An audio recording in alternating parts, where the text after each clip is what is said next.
Livro de Neemias, capítulo 2, nós lemos a partir do versículo 10 até o final deste capítulo. A minha versão é a Nova Almeida atualizada, que diz assim a palavra do Senhor. Mas Sambalate, o Horonita, e Tobias, o servo amonita, ficaram sabendo disso e não lhes agradou nem um pouco que alguém estivesse interessado no bem dos filhos de Israel.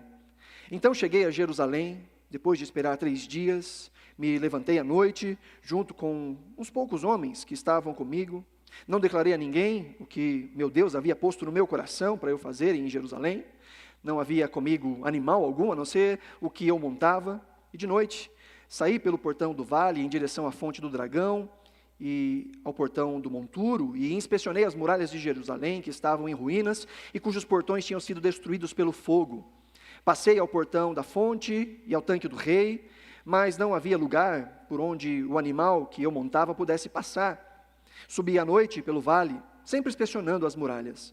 Voltei e entrei pelo portão do vale e fui para casa. Os magistrados não sabiam onde eu tinha ido, nem o que tinha feito, pois até ali eu não havia declarado coisa alguma, nem aos judeus, nem aos sacerdotes, nem aos nobres, nem aos magistrados, nem aos demais que iriam fazer a obra. Então lhes disse: vocês estão vendo a miséria em que nós estamos. Jerusalém em ruínas e os seus portões destruídos pelo fogo. Venham, vamos reconstruir as muralhas de Jerusalém para nos livrarmos desta vergonha. E lhes declarei como a mão bondosa do meu Deus havia estado sobre mim, e também as palavras que o rei me havia falado. Então disseram: vamos nos preparar e começar a reconstrução. Então se prepararam para fazer esta boa obra. Porém, quando Sambalate, o Horonita, Tobias, o servo amonita, e um árabe chamado Gesem souberam disso, zombaram de nós e nos desprezaram, dizendo: o que é isso que vocês estão fazendo? Querem se rebelar contra o rei? Então lhes respondi: o Deus dos céus é quem fará com que sejamos bem-sucedidos. Nós, seus servos, vamos nos preparar e começar a reconstrução. Mas vocês não têm parte, nem direito, nem memorial em Jerusalém. Que o Senhor fale conosco mediante a exposição da sua palavra no nome de Jesus. Amém.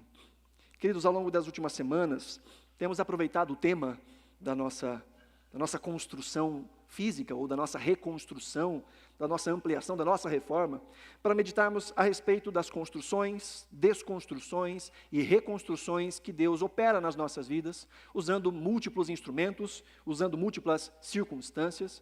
E nessas últimas semanas, pensando mais especificamente através do relato de Neemias. Neemias é um livro muito interessante a respeito de liderança, a respeito de vida na prática, a respeito de planejamento. É um livro fabuloso para nós pensarmos exatamente nestes passos de reconstrução nas nossas vidas, nas mais diversas áreas, onde as nossas vidas podem estar experimentando algum tipo de ruína, seja por meio das dificuldades em casamento, da nossa identidade, da nossa autoimagem, relacionamentos de uma forma geral, talvez até mesmo das nossas alegrias em ruínas, chamado, a vocação profissional. São tantas as áreas que nós podemos experimentar algum tipo de destruição, e precisamos que o Senhor nos dê condições, com a ajuda dEle, com o direcionamento dEle, e com as nossas ações também, em parceria com a vontade de Deus, reconstruirmos aquilo que está destruído. Israel estava completamente arrasada, completamente destruída, pelo seu não ouvir a Deus. Deus que havia trazido instruções, vez após outra, foi desprezado pelo seu próprio povo. Então este povo experimenta não só o exílio, mas a destruição completa de Jerusalém, do templo, das muralhas. Agora o povo já estava voltando, já há mais ou menos 20 anos. Um grupo já tinha voltado a Jerusalém, já tinha começado a reconstrução do templo, do altar, mas ainda havia muito a se fazer, principalmente no que diz respeito às proteções de Jerusalém, às muralhas de Jerusalém. Então, como nós temos visto até aqui, Neemias, que era copeiro real, recebe a visita do seu irmão e mais alguns companheiros, e ele faz a pergunta importante: como é que está Jerusalém? Como é que estão aqueles que voltaram do exílio, aqueles que ficaram na terra, como é que estão? E o relato de Hanani não é dos melhores. Ele diz: a cidade continua destruída, está uma vergonha aquele negócio, aqueles que ficaram lá estão adorando ainda em meio a escombros, as coisas estão complicadas. E diante disso, diante dessa constatação, nós falamos aqui de alguns princípios para a reconstrução, né? O primeiro é a constatação, é identificar que existe algo que está errado. O segundo é se incomodar com este algo que está errado, então o princípio da inquietação. E diante da constatação e da inquietação, ele ora ao Senhor. E ele ora durante 4 meses, para que houvesse a oportunidade de fazer alguma coisa.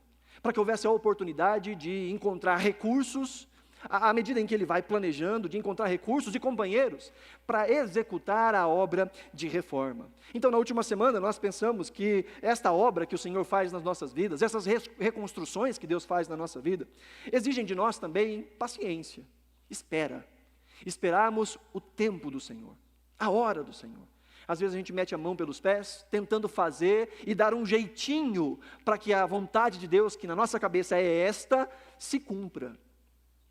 Essa última semana eu estive em Maringá, dando um módulo de Gênesis, lá na Jocum de Maringá, e nós estudamos bastante Gênesis, então quando eu vejo aqui, me vem exemplos de Gênesis. Lembra quando Deus havia dito para Abrão e para Sara, que deles viria uma descendência que abençoaria todas as famílias da terra, lembra? Deus disse, sai da tua terra, da tua parentela, da casa do teu pai, que eu vou te levar para uma terra, e ali eu vou te abençoar, e você vai ser uma bênção. E Deus prometeu a ele uma descendência, e Deus prometeu a ele uma terra. Mas em determinado momento, o tempo ia passando, já fazia quase 20 anos, desde a promessa, que ainda não havia se cumprido. Então, Sara vem até Abraão e fala, Abraão, eu já estou velha, você está velho, acho que não vai rolar filho entre nós, então faz o seguinte, tem aqui Agar, a minha serva, a minha escrava, vamos fazer o seguinte, você vai lá, se deita com ela, e o filho que nascer a gente conta como sendo nosso. Isso não era incomum no mundo antigo. Este era um processo de adoção meio esquisito do mundo antigo. Inclusive, há relatos de que, neste momento, a senhora se sentaria com as pernas abertas, então a serva se deitaria no colo dela, para que pudesse ter o filho, e ao ter o filho, era como se quem estivesse tendo o filho era a senhora e não a serva. Um processo muito esquisito de adoção, mas que não era incomum no mundo antigo. E Sara diz, bom, talvez seja assim que Deus vai cumprir a sua promessa. E Abraão, que era um homem de Deus, Abraão, que era um homem de fé, falou, minha esposa, jamais, vamos confiar no Senhor, e Ele há de cumprir aquilo que Ele falou, né? Foi assim, você já leu essa história? Foi assim? Parece que o texto nos dá a entender que tão logo Sara fechou a boca, Abraão já estava na tenda com a serva. Ela engravida, isso causa problema entre a própria Agar e a senhora Sara. O filho que nasce, um garoto chamado Ismael, é rechaçado por Sara, é desprezado por Sara, a ponto de que Sara envia Agar e o filho para o deserto para morrerem. E Deus, em sua graça, salva o menino e diz, olha, como ele é filho de Abraão, ele também será uma grande nação. E é dos ismaelitas que vêm os árabes, os muçulmanos, por assim dizer, que hoje estão jogando bomba de um lado para o outro, né? Judeu em árabe, árabe em judeu, persa, é aquela galera que está brigando. Porque um dia Abraão e Sara resolveram dar uma ajudinha para Deus. Resolveram adiantar as coisas.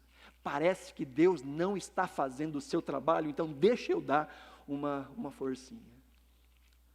Na história de Neemias nós vemos algo diferente. 4 meses em oração, em clamor, até que se abriu a oportunidade, e diante desta oportunidade, o rei olha para ele e diz, o seu rosto está caído, você não está doente, isso só pode ser algum problema do coração. E ele então foi transparente. O 5º princípio da reconstrução. Ele disse, rei, como é que eu posso não estar triste se a terra dos meus pais está completamente destruída, completamente arrasada? Então o rei diz, o que você quer que eu faça por você? E aí vem o 6º princípio.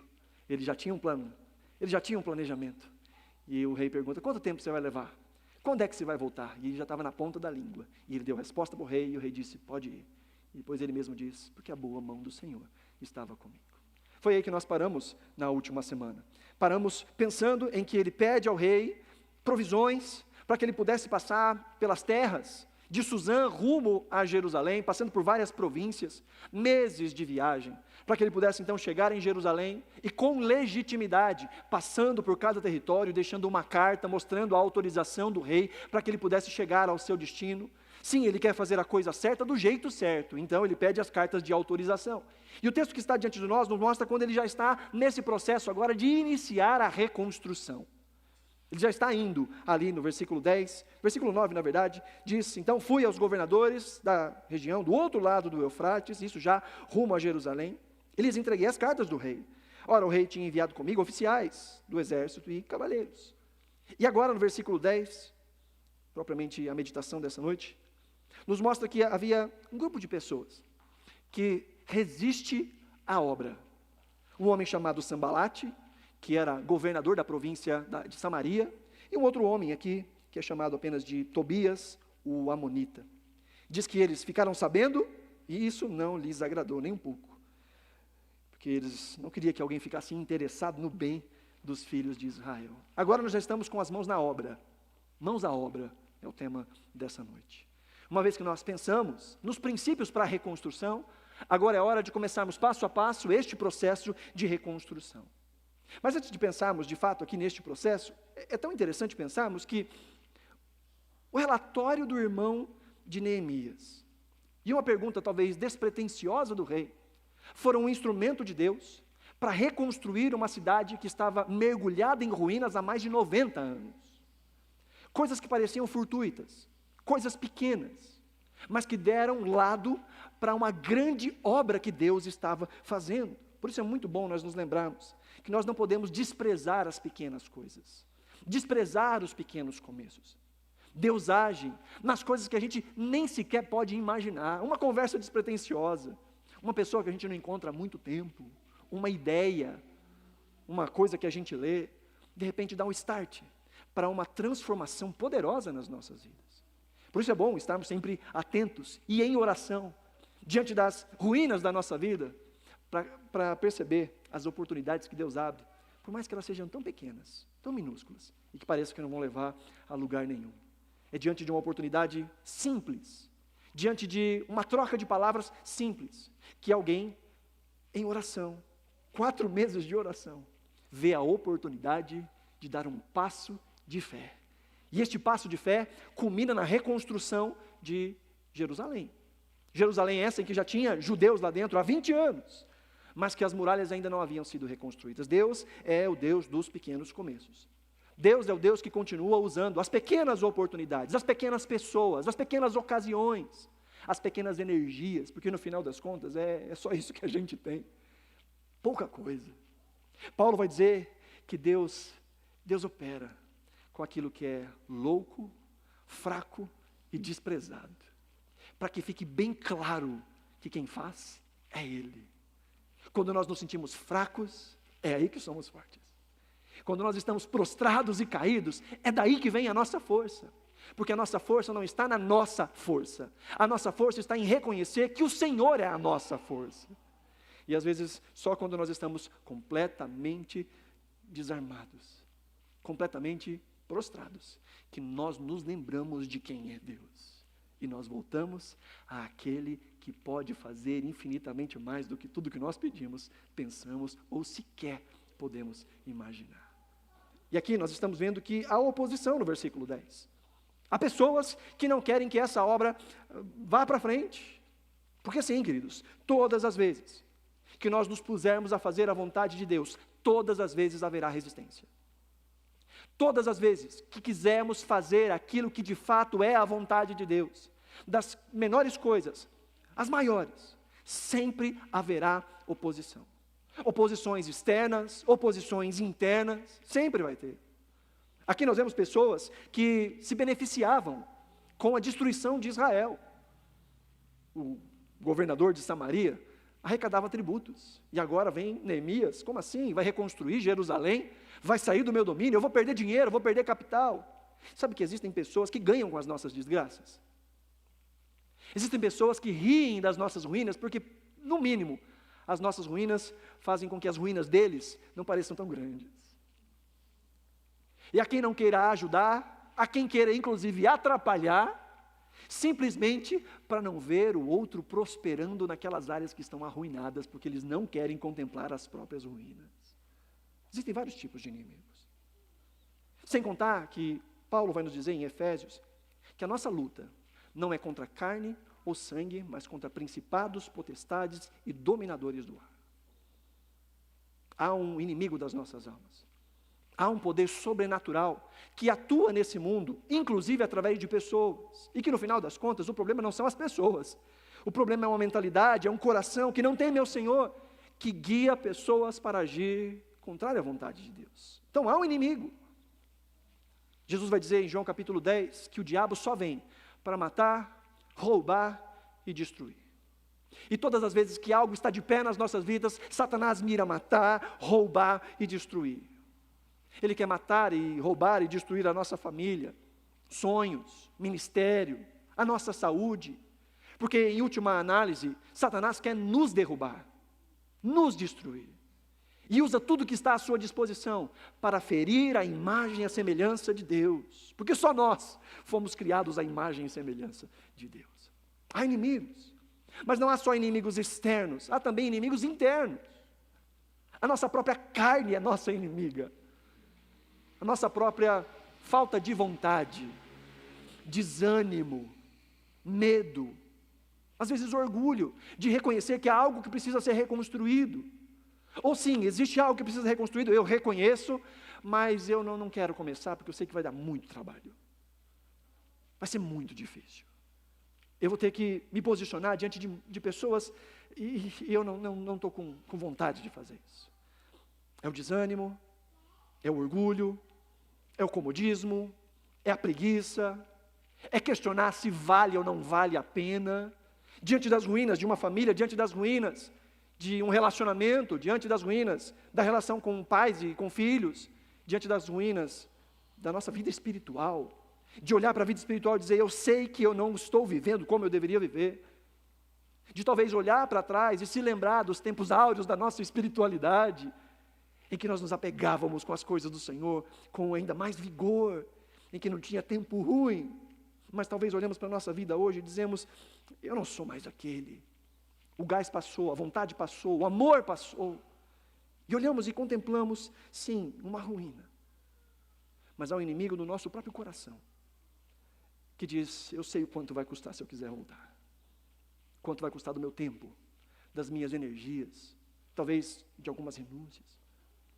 talvez em meio a atritos de relacionamento, saber que vai custar abaixar a cabeça, saber que vai custar reconhecer o erro, saber que vai custar pedir perdão, saber que vai custar reconhecer que está errado, vai custar o meu brio, vai custar a minha alegria de estar certo, vai custar o meu nariz empinado, vai custar.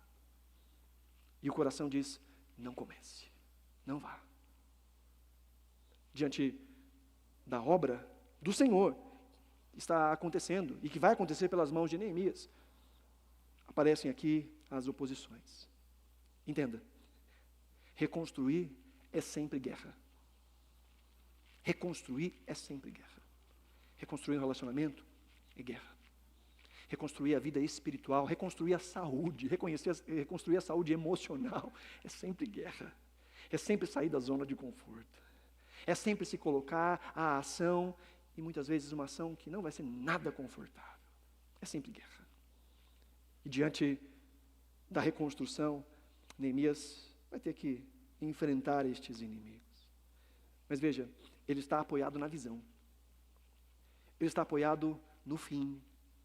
Ele está apoiado naquilo que o Senhor plantou no coração dele, ao longo desses 4 meses de oração. Então, a oração, o jejum, ao longo desse processo, fortaleceram Neemias, porque essa não é a primeira resistência que ele vai obter.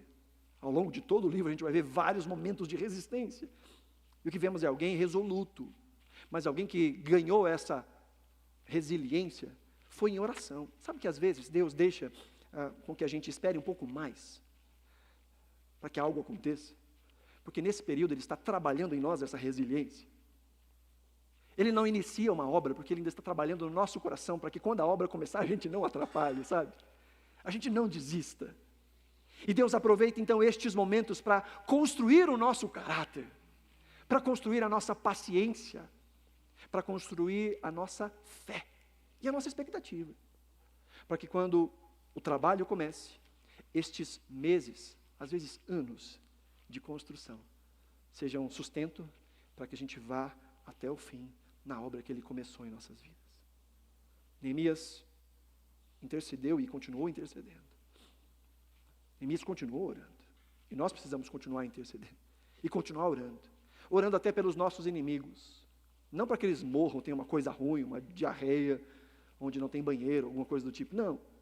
Orando para que esse inimigo das nossas almas, essa sim é a nossa verdadeira luta. Não é contra carne ou contra sangue. Mas é contra principados, é contra ideias, é contra mentalidades, é contra um coração que é inclinado ao mal. Então nós oramos para que esse coração seja quebrado. Nós oramos para que aquele inimigo morra. Nós oramos para que a obra do Senhor aconteça no coração dele, para que ele seja um parceiro dessa empreitada. Nós oramos para que aquela pessoa que hoje nos faz chorar, encontre o Senhor, e juntamente conosco, se alegre no Deus da nossa salvação. Esse é o processo na vida do crente. Nós oramos, nós intercedemos. E o texto vai nos dizer no verso 11, então cheguei a Jerusalém, e depois de esperar 3 dias, me levantei à noite, junto com alguns poucos homens que estavam comigo, não declarei nada a ninguém. A gente leu esse texto, ele não fala nada para ninguém, ele fica quietinho, ele vai dar um rolê, ele pega o cavalinho dele, vai dar um rolê, não levou nenhum outro animal para não chamar a atenção, só o que estava com ele está andando, ele está vendo, ele está examinando. Porque antes de reconstruirmos, é importante nós sabermos exatamente o que a gente precisa fazer. A gente já pensou um pouco sobre isso na parte de planejamento. Mas uma coisa é planejar antes de colocar a mão. Outra coisa é planejar enquanto está andando. A gente sabe o que tem que fazer, às vezes na teoria. Mas na hora que começa a mexer, precisa voltar, recalcular, repensar. Reforma faz muito disso, né? Reforma faz muito disso. A gente vai fazer tal coisa, aí começa a mexer, não vai fazer não. Tem uma coluna ali, vai ter que mudar o projeto. Aí muda o projeto. E agora vai mexer aqui? Não, aqui também não vai mexer não. Tem outra coluna aqui, vai ter que mudar o projeto. A gente tem que acessar as informações também conforme elas vão aparecendo. E a coisa que Neemias faz antes de chamar o pessoal para construir, antes de estabelecer um plano dirigido para cada obra ou para cada ato, ele primeiro vai averiguar de perto cada uma das coisas, cada uma das etapas. E na nossa vida, nas nossas reconstruções, precisamos desse tempo. Sim, eu identifico, há uma crise financeira na minha vida. Ok, e agora, o que a gente faz? Não, eu estou devendo para X, Y, Z. Ok, aí a gente vai bem pertinho. Como é que eu faço para pagar isso? De onde eu vou tirar dinheiro? Qual é a conta dessas daqui que eu tenho? Qual é que está gerando mais juro ou mais vergonha? Qual que eu tenho que pagar primeiro? E vai entrando em detalhes. Não, eu sei que eu tenho que reconstruir o meu relacionamento com meu marido, com a minha esposa, com a minha sogra, eu sei. Mas o que eu tenho que tirar da frente? Será que primeiro eu preciso pedir perdão? É um perdão que está ali no caminho? Ou é uma restituição? Ou é uma palavra que ficou para ter sido dita e não foi dita? Ou é algo que havia uma expectativa e essa expectativa foi frustrada e eu nem pedi desculpas, eu nem pedi perdão daquilo que se frustrou no meio do relacionamento? O que é que tem que ser feito? É uma averiguação minuciosa, é isso que Neemias está fazendo. Ele vai quietinho, ele não chamou ninguém para trabalhar ainda. Primeiro ele tem que ter uma visão correta daquilo que está acontecendo. Este é o princípio de reavaliar as reais necessidades. É o princípio da prudência, é o princípio da inspeção detalhada daquilo que precisa mudar nas nossas vidas. Há uma frase, uma ilustração de um escritor, palestrante, chamado John Maxwell. Ele é escritor de livros de liderança, faz seminários de liderança. E ele fala da regra do carpinteiro. A regra do carpinteiro, que mede 2 vezes e corta uma vez só. Mede 2 e corta uma. Planeja mais para depois executar. Porque às vezes a gente quer já cortar. Mediu 1, acha que está tranquilo e já vai cortar. Mas tinha que ter medido de novo, porque aí corta errado se não mede de novo. Planeja, mas planeja pouco. Vai no afã, sim, eu quero que as coisas mudem, mas mete o pé pelas mãos. Fala o que não devia ter falado, ou na hora que não devia ter falado, ou do jeito que não devia ter falado. Sim, tem que falar, mas tem o jeito certo, tem a hora certa, tem o momento certo para falar. Às vezes a verdade dita fora do tempo traz mais ira do que construção. Às vezes o indivíduo com quem você está conversando não quer ouvir nada. Então qualquer coisa que você falar, vai ser como Jesus disse, de lançar pérolas aos porcos, e eles vão se voltar contra você. No alto de uma briga, ou no alto de uma grande alegria, não é hora de tomar decisões. Não é hora de lançar planos. Com o emocional comprometido, não é hora de tomar decisões. Sabe aquele conceito de não vá ao supermercado com fome? Sabe? Não vai ao supermercado com fome. Você vai comprar muito mais do que você precisa. Isso serve para a vida toda. Não fale verdades quando o seu coração está cheio de ira. Não fale. Porque pode até ser verdade, mas não vai vir recheado de amor. Não vai vir recheado de construção. Vai vir recheado de ira destruidora. É preciso ter tempo. Meça 2 vezes e corte uma só.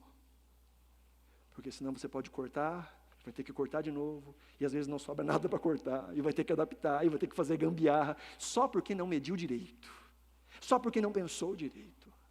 E Neemias está então nesse processo, de ter essa visão criteriosa. Ele foi inspecionar. O termo inspecionar aqui é um termo médico, que significa ver o tamanho da ferida, saber exatamente quanto vai precisar de remédio, quanto que vai precisar de ataduras, examinar de perto. E o texto nos diz aí no versículo 11 novamente, que foi depois de esperar 3 dias, são meses de viagem, aí ele chega esbaforido, cansado, não é hora de tomar decisão, espera a cabeça esfriar, espera o coração acalmar, espera, a mente voltar para o lugar, para então lançar a obra ao seu início. Sabe que isso vai minimizar as situações que vão prejudicar o nosso julgamento. E ele, é claro aqui agora, ao contemplar tudo isso, ele passa por todos os portões, e ele agora sabe quanto vai custar, e é importante saber quanto vai custar para não parar no meio do caminho. Neemias sabe que a obra vai envolver perigo, vai envolver sacrifício, vai envolver coragem, vai envolver autossacrifício. Então, antes de falar ao povo, ele tem que estar bem consciente, para poder explicar exatamente todas essas coisas. Porque a gente pode começar algo e desanimar. E quando a gente começa e desanima, quem está com a gente desanima junto. E depois não faz junto de novo. Que já começou tantas vezes e nunca foi para frente. Porque não se avaliou o custo. Não se avaliou quanto aquilo vai exigir de nós. Então, antes de começar, certifique-se de que você está disposto a terminar. Certifique-se que você vai até o fim. Sai do genérico, vai para o profundo, vai para o real, sai do genérico. Há um texto em Lucas, capítulo 14, em que Jesus está falando com seus discípulos sobre o preço do discipulado. Ele diz, tem muita gente vindo atrás de mim, mas presta atenção, que ninguém que negue a sua vida para me seguir, se alguém não deixar as suas coisas para me seguir, esse não é digno de ser meu discípulo. Então ele usa 2 exemplos. Ele diz lá no capítulo 14, verso 28, pois qual de vocês, que pretendendo construir uma torre, não se assenta primeiro para calcular a despesa e verificar se tem os meios para concluir? Para que não aconteça que, tendo lançado os alicerces e não podendo terminar a construção, todos os que virem vão zombar dele, dizendo, este homem começou a construir e não pôde acabar.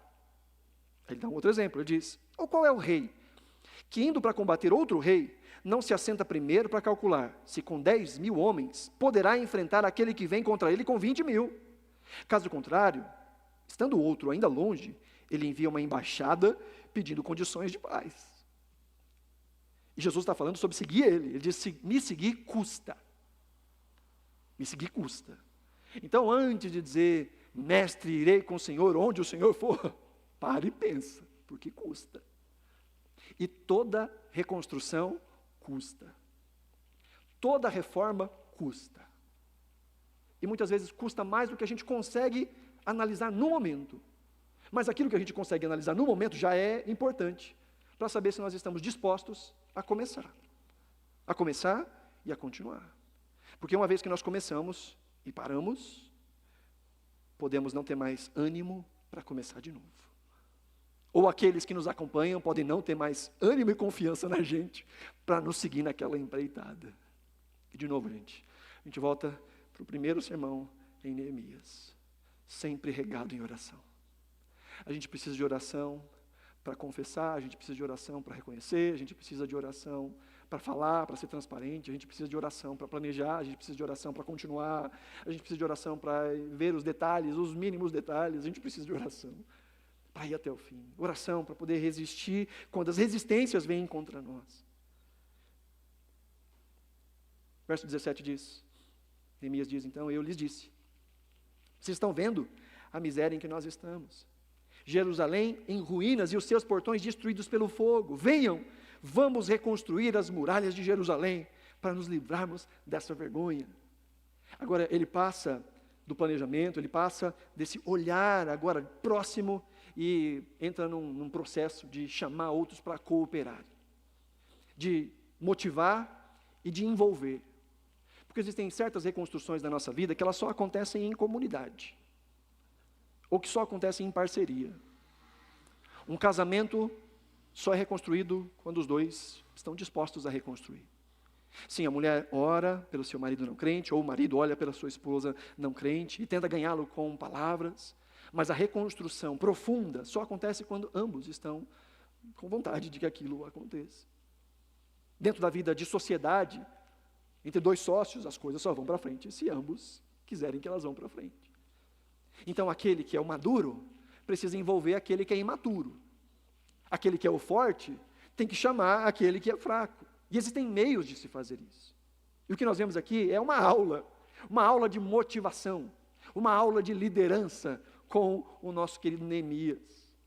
Ele chama todos e ele aponta primeiro para o benefício. Ele diz, gente, a gente precisa construir para a gente sair dessa vergonha. Ele toca no bril daquele povo. Diz, nós estamos passando vergonha, gente. Já pensou que legal? Tudo reconstruído. Já pensou não ter mais medo de dormir à noite? Já pensou não ter medo mais das feras selvagens, dos inimigos? Dormir com a cabeça, colocar a cabeça no travesseiro e dormir tranquilo, com o travesseiro da NASA, né? Ou o travesseiro de plumas de ganso. Na sua Bíblia não está assim, não? Na minha versão tem. De viver tranquilo. Ele aponta para o objetivo. Porque, querido, sempre, como eu disse, sempre vai existir guerra. Sempre vai existir guerra. Reconstruir é guerrear. Mas se a gente olha só para o processo, se a gente olha só para as dificuldades do processo, a gente não tem ânimo para continuar. É por isso que é bom olhar para o final. Olhar para o objetivo. Quando o povo de Deus que estava no deserto se lembrava só da caminhada, murmuravam. Quando eles olhavam só para a falta de comida, para a falta de água, eles murmuravam. Deus que estava fazendo chover pão do céu, eles murmuravam. Eles tinham vontade de voltar para o Egito. Que saudade das cebolas do Egito, que saudade dos alhos do Egito, dos pepinos do Egito. Sim, a gente apanhava igual um condenado. A gente não tinha liberdade, a gente quase morria. Muitos de nós morreram, mataram os nossos filhos, lançaram os nossos filhos no Nilo. Nós vimos os nossos filhos morrer, mas tinha cebola. Quando nós nos esquecemos do objetivo, a caminhada vira um fardo. Quando nós nos esquecemos do que é que nós esperamos, o processo é desgastante. Se olhamos só para a dificuldade do aqui e agora, e o aqui e agora vai ser difícil. Nós perdemos o ânimo. Mas quando olhamos para as promessas, quando olhamos para o resultado, quando olhamos para aonde nós vamos, ou onde nós queremos chegar, nosso coração encontra forças para continuar. E Neemias não esconde nada. Ele diz, gente, vocês estão vendo a miséria que a gente está vivendo. Vocês estão vendo a dificuldade que a gente está vivendo. Está tudo quebrado. Os portões pegaram fogo. Está tudo destruído. Está feio. Mas é possível reconstruir e sair dessa vergonha. É possível viver dias diferentes. É possível viver para além dos escombros. É possível que essa não seja mais a paisagem que a gente vai ficar olhando para o resto da vida. É possível. E diz o texto, então, que ele também dá testemunho. Ele diz, venham, vamos reconstruir as muralhas de Jerusalém, para nos livrarmos dessa vergonha. E lhes declarei como a bondosa mão do meu Deus havia estado sobre mim, e também as palavras que o rei havia me falado. Aqui um bom jeito da gente conseguir envolver outras pessoas nessa cooperação. Primeiro não é dizer, olha o que você tem que fazer. Está tudo ruim, né? Pensou se a nossa família fosse feliz, se o nosso casamento fosse abençoado, então só falta você fazer tal coisa. Está vendo que está tudo errado? Se você fizer isso e isso, então eu farei isso e isso. Né? Joga a responsabilidade no colo do outro. É isso aqui que Neemias está fazendo? Ele falou, não, vamos, venha, vamos. Eu estou junto, eu vou fazer a minha parte. Eu vou meter a mão, eu vou fazer. Mas vamos juntos. Em vez de simplesmente olhar para o outro, e aí isso tira o outro do sério, né? Olha o que você tem que fazer. Olha o que você tem que fazer. Vamos. Fazer parte do processo. Se colocar como aquele que também vai caminhar. Se inclua. Comprometimento. Comunicação assertiva, correta. Vamos juntos. E para motivar, ele se lembra da graça. Ele conta para eles como a bondosa mão do Senhor já estava guiando todas as coisas. Como o rei já o havia tratado com misericórdia. Sabe que se existe uma coisa que nos motiva, nos automotiva, é lembrar da graça do Senhor no passado. É lembrar de quanto o Senhor já fez no passado.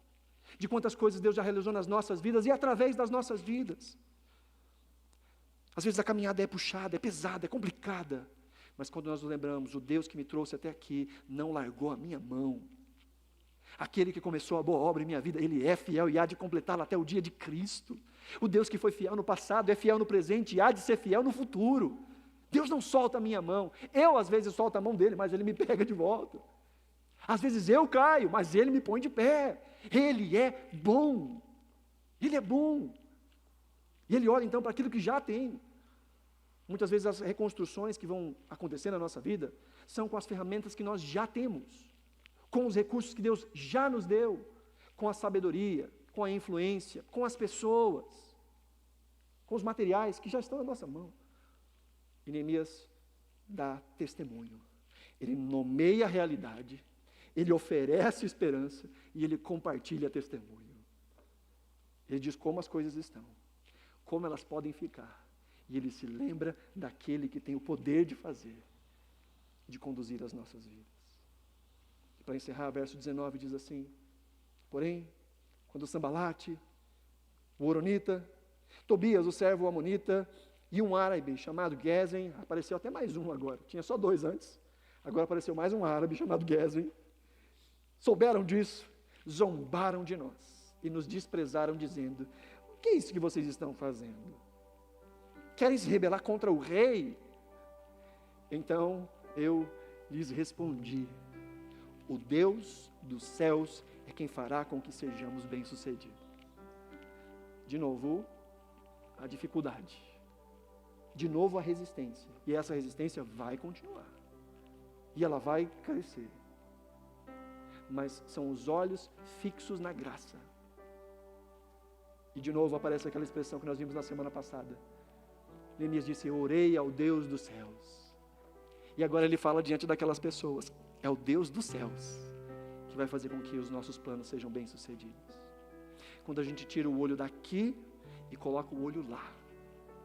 Quando a gente para de olhar para a dificuldade e para a resistência aqui e se lembra de quem é que está conosco na empreitada. Quando nós tiramos os olhos das dificuldades e colocamos os olhos na promessa. E melhor, naquele que cumpre promessas.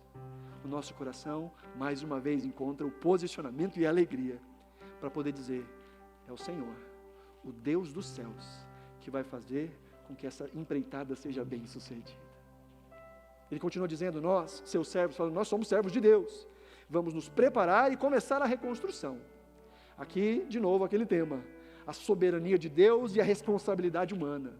Sim, é Deus quem vai fazer, é Deus quem vai nos abençoar, e é com a boa mão do Deus dos céus, que estes planos vão ser bem-sucedidos.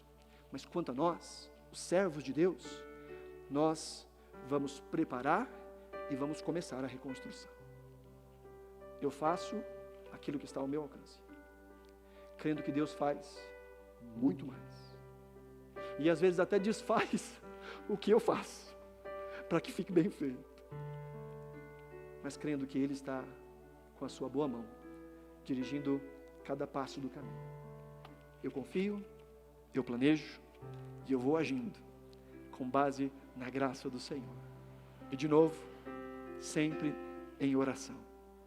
sempre clamando que o Senhor nos dê a direção de começar, de continuar e de terminar. Esse é o princípio da fé. Essa é a postura da fé. É a certeza da ação de Deus que nos torna capazes a resistir o inimigo, a continuar na empreitada. É a certeza da boa mão de Deus para conosco. Agora, essa consciência não acontece por acaso. Essa certeza, essa fé não acontece por acaso. Paulo vai dizer em Romanos capítulo 10 que a fé vem pelo ouvir, e o ouvir a palavra de Deus. É se colocar em posição de ter mais fé. Fé cresce, fé aumenta, fé se expande. Jesus fala de fé do tamanho de um grão de mostarda. Jesus, vez ou outra, chama seus discípulos de homens de pequena fé. Você tem fé pequena porque pode ter fé maior. Fé grande, fé média, XXL. Dá para ter fé grande. Mas como é que a fé vem? Paulo diz, ouvindo a palavra, lembrando da voz que organiza o caos, lembrando das promessas, lembrando do caráter, lembrando da palavra, lembrando do Deus que está conosco todos os dias até a consumação dos séculos. É se enchendo da palavra, em oração, em jejuns, na comunidade dos crentes.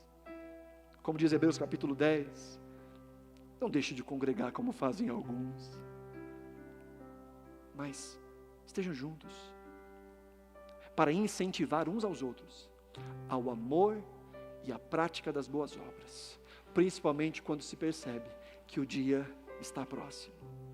Na comunidade de fé, nós instruímos uns aos outros, nós encorajamos uns aos outros, nós oramos uns pelos outros, nós partilhamos das nossas cargas pesadas e tomamos sobre os nossos ombros as cargas pesadas de outros, e assim o fardo fica mais leve, à medida em que nós partilhamos de um coração que precisa mudar ou de situações que precisam mudar.